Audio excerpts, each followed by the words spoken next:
అందరికీ నమస్కారం అండి. కథ పేరు మనస్సు పరిమళించిన మధురమైన రోజు. రాసిన వారు నల్లబాటి రాఘవేంద్రరావు గారు. చదువుతున్నది పద్మావతి. ఆ రోజు దుష్యంత్ పుట్టినరోజు. అతడు కోటీశ్వరుడు ధనుంజయరావు ఒక్కగానొక్క కొడుకు. ఆ తండ్రి కొడుకుల సరదాలు సంతోషాలతో ప్రతిరోజు స్నేహితుల వలె గడుపుతుంటారు. కొడుకు ఎదురుగా ఉన్నాడని తండ్రి ఏమాత్రం తన సరదాలు తగ్గించుకోడు. అలాగే తండ్రి తన ముందు ఉన్నాడని కొడుకు కూడా ఏమాత్రం తన సరదా తగ్గించుకోడు. అయితే ఆ విధానం ధనుంజయరావు భార్య దమయంతికి అస్సలు నచ్చుబాటు కాదు. ఎందుకంటే వాళ్ళు చేసేవి అల్లరి చిల్లరి పనులు కనుక. కానీ ఏమీ చేయలేక చూసి చూడనట్టుగా ఉంటుంది. మై డియర్ దుష్యంత్, నీ పుట్టినరోజు ఏర్పాట్లు బాగున్నాయా? మన ఇంట్లో బర్త్డే డెకరేషన్ చేయించడానికి ₹1,00,000 అయింది.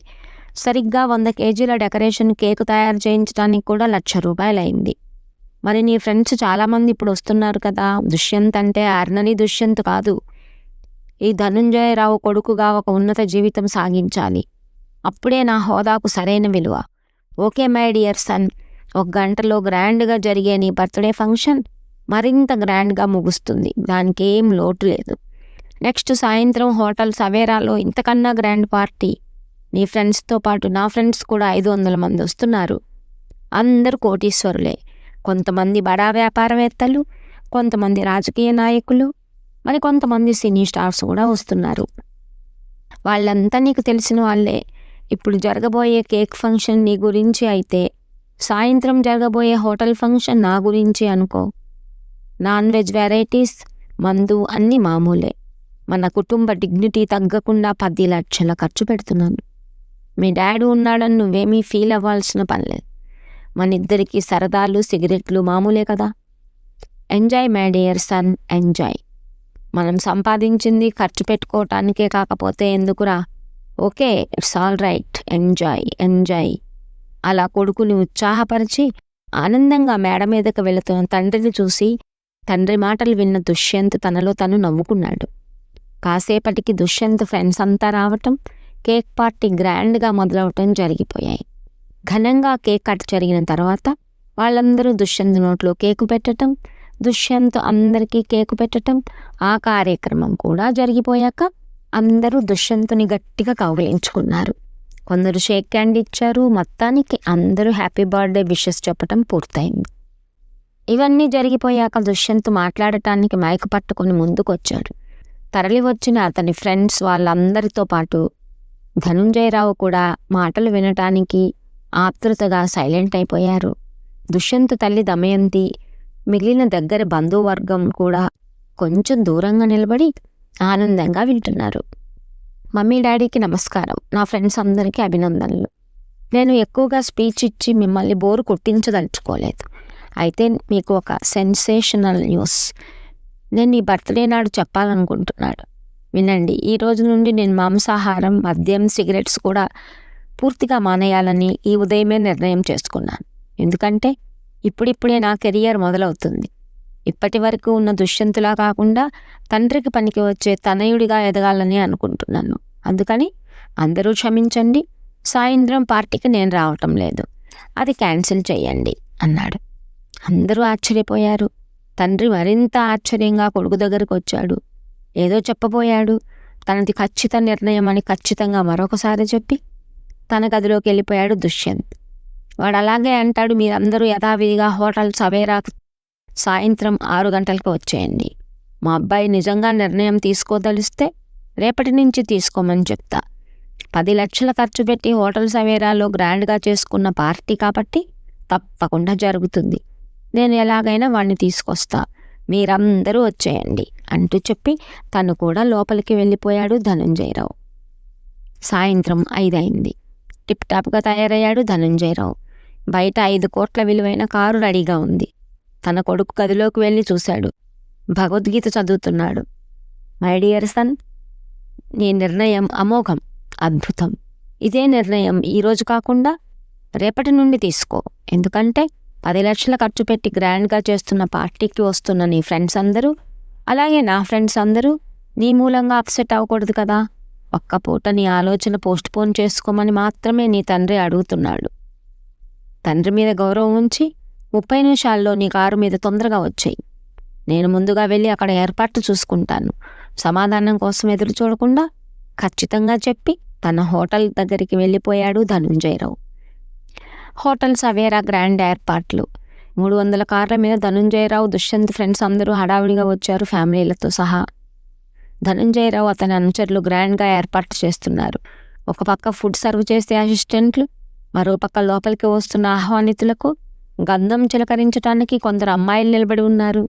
హాట్ ఫుడ్ బాక్సులు సిద్ధంగా పెట్టుకొని మరికొందరు దూరంగా నిలబడి ఉన్నారు. ఇంకొంచెం దూరంలో రకరకాల brands, whisky, beer, colourful bottles. వచ్చే అతిథులకు గ్రాండ్ వెల్కమ్ చెప్తున్నారు కొంతమంది ముఖ్యులు. ఆ సిటీలోనే బర్త్డే ఫంక్షన్ నభూతో నభవిష్యత్తు అన్నట్టు జరుగుతోంది. అందమైన రంగురంగుల కంప్యూటర్ బల్బుల మధ్య దగదగా మెరిసిపోతోంది అక్కడ వాతావరణం. సమయం రాత్రి 7 గంటలైంది. దుష్యంత్ వస్తున్న జాడలేదు. తండ్రి ఫోన్ చేశాడు. ఫోన్ రింగ్ అవటం లేదు. మై డియర్ ఫ్రెండ్స్, మా అబ్బాయి టిప్ టాప్గా తయారై వచ్చేస్తాడు, కంగారు పడకండి అంటూ సముదాయించాడు తండ్రి. సమయం 8 అయింది. దుష్యంత్ రాలేదు. సరే, టైం అయింది కదా, ఏర్పాట్లన్నీ గ్రాండ్గా ఉన్నాయి కనుక వచ్చి మనతో కంటిన్యూ అవుతాడు, మనం స్టార్ట్ చేద్దాం అంటూ పార్టీ ప్రారంభించాడు ధనుంజయరావు. కొడుకు ఎప్పటికీ రాకపోవటంతో ఆ రాత్రి 12 గంటలకు తూగుతూ ఊగుతూ తన వాహనం మీద ఇంటికెళ్ళిపోయాడు ధనుంజయరావు. మత్తుగా పడుకొని మర్నాడు ఉదయం 7 గంటలకు లేచాడు. నిద్రమత్తులోనే హాల్లోకి నడుచుకుంటూ వచ్చి కొడుకు ఏం చేస్తున్నాడు అని పరికించాడు. తలారా స్నానం చేసి పట్టు వస్త్రాలతో దేవుని గదిలో పూజ చేసుకుంటున్నాడు దుష్యంత్. ఎప్పుడూ లేనిది ఈ దేవుడు ఏంటి, ఈ దండాలేమిటి, నాన్ సెన్స్, నా పరువు తీసే కొడుకు నువ్వు, కొడుకు మీద అరుస్తూ తూలి పడిపోయాడు ధనుంజయరావు. భార్య వచ్చి పట్టుకొని లెగదీసింది. ఏరా, తండ్రి మాట లెక్కలేదా, ఒక్కపూటే కదా నీ నిర్ణయం మార్చుకోమన్నాను, గట్టిగా అరిచినట్లు అన్నాడు మళ్ళీ. దుష్యంత్ పూజ పూర్తి చేసుకొని పైకి లేచి కొన్ని అక్షంతలు తండ్రి చేతిలో వేసి తనను దీవించమన్నాడు. దుష్యంత్ తల్లి దూరం నుండి చూస్తూ నిలబడి ఉంది. నాన్నగారు, పుట్టినరోజు భగవంతుడు మనుషులకు ఇచ్చిన గొప్ప వరం. మీరు నాన్న అయినప్పటికీ ఇప్పటికీ మీతో నేను, నాతో మీరు చంటి పిల్లల మాదిరిగానే ఆడుకుంటున్నాం.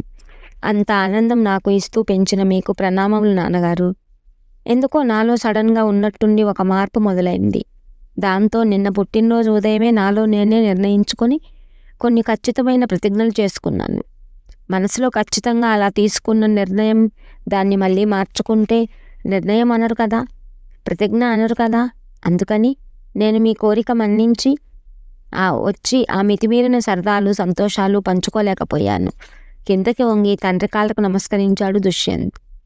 ధనుంజయరావు అక్షంతలు వేయకుండా వడివడిగా నడుచుకుంటూ కోపంగా తన గదిలోకి వెళ్ళిపోయాడు. ఏమండి, మీకు అక్షంతలు అందించాడు కదా, వాడిలో ఏదో మార్పు వచ్చింది. అది మన కుటుంబం అంతటికీ మంచిది కదా, మీరు వాడిని దీవించాలి. భర్తకు దూరంగా నిలబడే భయంగా అన్నది దమయంతి. వెండి తాపడం చేసిన వాళ్ళ కుర్చీలో కూర్చునే చాలాసేపు ఆలోచించాడు ధనుంజయరావు. దమయంతి, వాడు ఇంకా చిన్నపిల్లవాడు అనుకున్నాను, కాదు, మానసికంగా నాకన్నా పెద్దవాడయ్యాడు. వాడు తనను దీవించమని నా చేతిలో వేసిన అక్షంతలు ఇంకా నా చేతిలోనే ఉన్నాయి. కానీ ఈ అక్షంతలు వేసి వాడికి శుభాకాంక్షలు చెప్పి దీవించే అర్హత నాకు ప్రస్తుతం లేదని తెలుసుకున్నాను. ఒక్క నిమిషంలో నా జీవిత గమనంలో మార్పు తీసుకొచ్చిన నా కొడుకుని చూసి గర్వపడుతున్నాను. అందుకనే వచ్చే వారం జరగబోయే నా పుట్టినరోజు నాడు వాడిలాగే నేను కూడా కొన్ని ఖచ్చితమైన నిర్ణయాలు తీసుకుంటాను. డబ్బు సంపాదనతో నాలో పెరిగి ఉన్న అహంకారం మాడి మసైపోయిందని, నేను మానవత్వం కలిగిన మనిషిలా బతకటానికి నిశ్చయించుకుని అడుగులు వేస్తున్నానని వాడు నన్ను చూసి నమ్మగలిగేలా నా ఖచ్చితమైన నిర్ణయాలు, ప్రతిజ్ఞలతో వాడిని ఆనందింపజేస్తాను. ఇది నా పుట్టినరోజు అని గర్వంగా పుట్టినరోజులు జరుపుకునేలా బతకాలి దమయంతి. అంతేకాని గొప్ప కోసం, ఆనందాల కోసం, సరదాల సంతోషాల కోసం జరుపుకునేవి పుట్టినరోజులు కాదని నా కన్న కొడుకే నాకు గుణపాఠం చెప్పాడు.